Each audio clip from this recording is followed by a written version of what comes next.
रही बात सदन में बोलने की, मैं पिछले 2022 से जब से सदन में हूं, वहां की सदन की स्थिति भी आप सब समझ लें। 25 करोड़ की आबादी का प्रदेश है, 403 एमएलए हैं और 403 एमएलए में वहां पर स्थिति एक है, सदन चलता है 3 दिन, शीतकालीन सत्र चलेगा 2 दिन, 3 दिन, 4 दिन, बजट सत्र चलेगा 7 दिन, 8 दिन। अब 403 एमएलए, 25 करोड़ की आबादी, 75 जिले, 1100 किलोमीटर की सीमा, हर जगह की अपनी अलग समस्या। आप बताओ तो सदन में मौका ही नहीं मिलेगा बात करने का, जो सदन ही चलेगा कोई बात अपनी क्या रख लेगा। बस 2 सिपाही गाड़ी में और जो अपना सैलरी मिल जाए वो। बताओ और क्या है, बताओ, सही बताओ। और आप जनप्रतिनिधि हो सब यहाँ पर, कोई लड़के कोई अपना अधिकार ले ले, नहीं तो आपसे पूछेंगे नहीं, चाहे आप पूरे के साल भर कलेक्टर और एसपी से मिलना मत, आपसे ये नहीं पूछेंगे तुम कहां हो। बताओ सही है बात, गलत है? ये हालत है इस समय। अभी पिछले दिनों एक कलेक्टर थे हमारे यहाँ, मैंने उनसे बात की कुछ, तो उनको लगा कि भाई मैं थोड़ा उनसे अलग तरीके से बात कर रहा हूं, तो बहस बढ़ गई। मोदी कॉन्टिनेंटल एक कंपनी है, उसके बच्चों को वीआरएस देके निकाल दिया उन्होंने। वहां पे धरना था, थोड़ा हंगामा हुआ, तो मैंने कलेक्टर साहब से कहा भाई अपने बड़े अधिकारी किसी को भेज दो, कम से कम बात तो कर ले कंपनी से। वो नहीं हुआ, हंगामा हुआ, तो कलेक्टर साहब ने मेरा 3-4 बार फोन नहीं उठाया। मैंने उनको एक मैसेज किया, मैंने कहा भाई जनप्रतिनिधि का ये अपमान है, जो आप पिछले 3 बार से मैं आपको कॉल कर रहा हूं, आप मेरी कॉल नहीं उठा रहे। आपको यकीन नहीं आएगा, सिर्फ एक मैसेज से 15 मिनट में 10 मिनट का फोन आ गया वापस। तो ये जो अधिकारी होते हैं डरपोक बहुत होते हैं, ये मैं पक्की बता रहा हूं आपको, बहुत डरपोक होते हैं। लेकिन सरकार किसको कितना आश्रय और कितना संरक्षण दे रही है, इसके ऊपर चीज चलती है। सदन में बार बार खड़े होकर सत्ता पक्ष और विपक्ष के जनप्रतिनिधि ये बात कहते हैं कि जनप्रतिनिधि का नंबर नोट होना चाहिए और उसका फोन उठना चाहिए, और अगर कोई किसी मीटिंग में है, किसी परेशानी दिक्कत में है, तो उसको वापसी कॉल करनी चाहिए। लेकिन आप आमतौर से देखेंगे जेई, दरोगा, हल्के का सेक्रेटरी और पटवारी आपकी इस पूरी व्यवस्था के लिए आज के समय में नासूर बन गए। चारों पोस्ट नासूर बन गए। जेई को तुम देख लो, फोन मिला लो, चीफ आपका फोन उठा लेगा। तो जेईओ की हालत ये है, कैसे है, किस कारण से? इस कारण से है कि उनका कोई नुकसान, उनका कोई किसी तरह की उनको परेशानी दिक्कत नहीं होती। परेशानी दिक्कत किसको है? आपको है, क्योंकि जनता ने वोट दिया आपको और हमें दिया। मैंने कई बार बोर्ड की मीटिंग में बैठ के अपने यहाँ कहा, कई बार जिला पंचायत की मीटिंग में कहा, नगर पंचायत नगर पालिका की मीटिंग में बात की कि जनता से चुनावा प्रतिनिधि संविधान में, लोकतंत्र में उसकी ताकत का आप अंदाजा, चाहे किसी को कितनी ताकत मिली वो बात अलग है, लेकिन संविधान में दर्जा बड़ा चुने हुए प्रतिनिधि का है, जिसको जनता ने चुना है। लेकिन आप दूसरा है, आप ईमानदारी से बता दो, आप किसी बड़े से बड़े नेता, आप मुख्यमंत्री, प्रधानमंत्री, किसी के पास, जो कोई प्रधानमंत्री मुख्यमंत्री के पास तो जाते क्या है, लेकिन मंत्री सांसद के पास जाते हैं। हम किससे बात करेंगे आप बताओ? जिले के कप्तान से, जिले के कलेक्टर से, थाने के एसएचओ से, तहसील के एसडीएम से।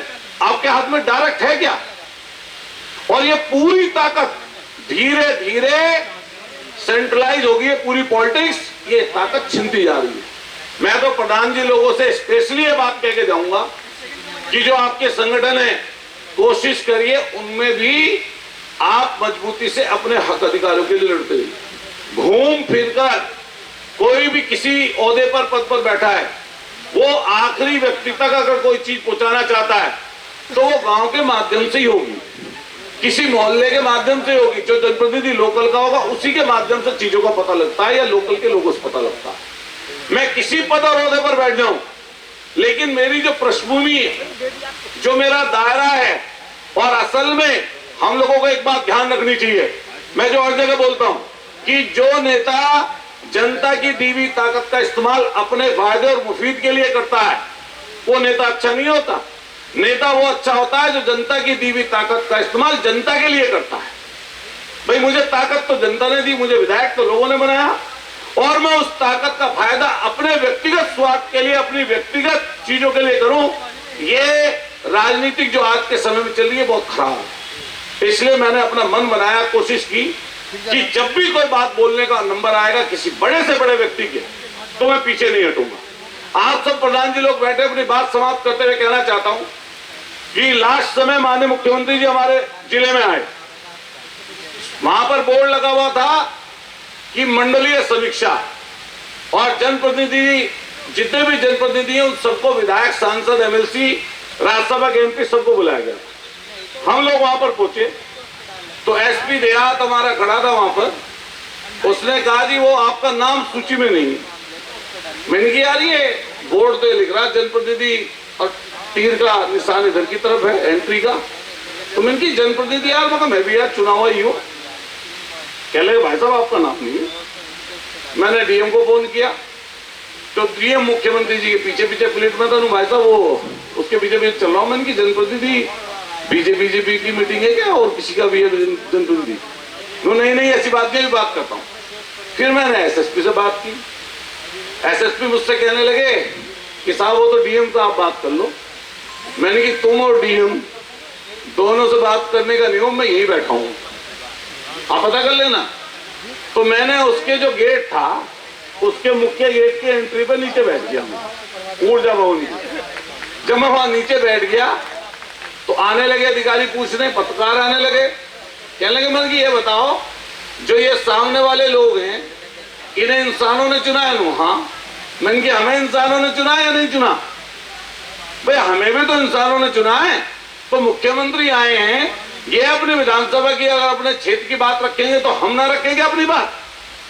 आदरणीय नरेश टिकैत जी आपके बीच में आ रहे हैं, जोरदार ताली से इनका स्वागत करिए। हम लोग भी स्वागत करते हैं, धन्यवाद देते हैं। बस एक मिनट,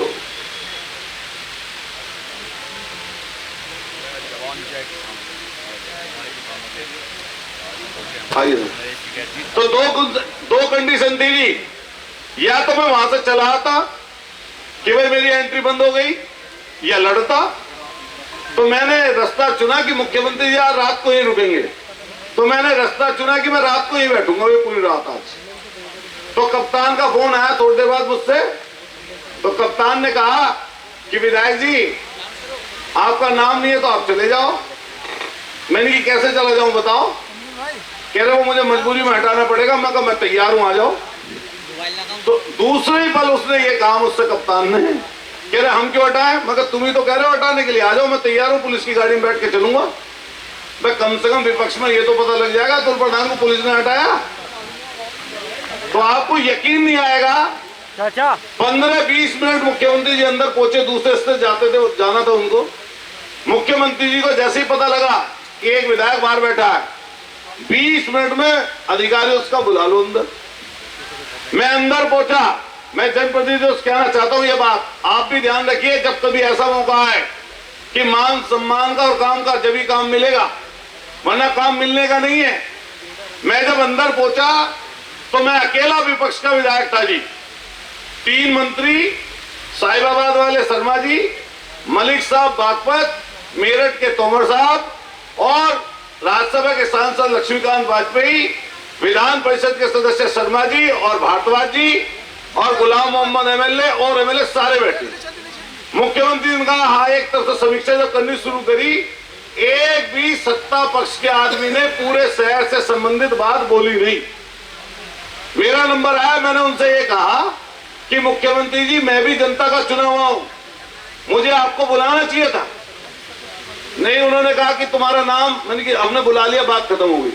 मैंने 16 पॉइंट रखे उनके सामने जनता के। इसीलिए मैं आपसे बस एक चीज कह के जाऊंगा, जितने जनप्रतिनिधि हैं, जब कभी मौका है बोलने का, जब बोलने का मौका है किसी बड़े अधिकारी या बड़े नेता के सामने, तो अपनी समस्याओं को रखने से चूकना मत। अगर चूक गए तो समझो आप हल्के कहलाओगे। इसलिए जब भी मौका मिले, और तभी ये मन में अपने बात मत लाना कि सामने कितना बड़ा प्रभावी आदमी है। प्रभावी आप भी हैं, आपको भी जनता ने चुना है, बहुत मशक्कत से चुना है। एक वोट के लिए पूरी पूरी रात आदमी दीवार से लगा बैठा है। प्रधान, ऐसी हालत है प्रधानों की जब प्रधान बनता है। एक वोट के पीछे पूरी रात पोस्टमार्टम हाउस पर खड़ा रहता आदमी कि भाई मेरी टूट ना जाए, कहीं हट ना जाए मुझसे मेरी पार्टी। बताओ, हालत है नहीं?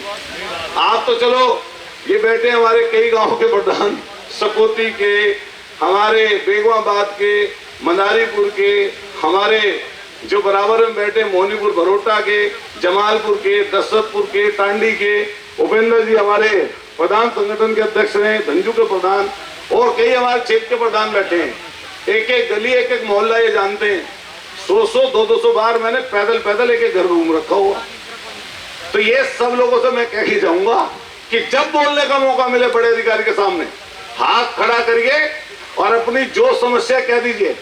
जब आप मीटिंग में ये बात बोलेंगे तो जब अकेले में मिलने जाएंगे किसी अधिकारी से, उसके दिमाग में बात रहेगी कि भाई बोलने वाला प्रधान है, जब आया है तो उसके काम सुन लो। बताओ, नहीं सुनेगा क्या? वरना आपकी वैल्यू नहीं रखेगा। इसलिए आपको बहुत बहुत बधाई, विशेषकर हम लोग अमरीश जी को, इनकी पूरी टीम को, जिन्होंने सबने मिलकर ये प्रोग्राम सजाया है, संवारा है। बहुत सारी जगह आप लोग गए हैं और पहला प्रोग्राम है, तो कोई इसमें परेशानी दिक्कत की बात नहीं है कि संख्या कितनी आई, कम आई, ज्यादा आई। बहुत लोग आए हैं। कोई आप पॉलिटिक्स में नहीं हो, आपका जुड़ाव तो अपने काम की मार्फत लोगों से है, तो आप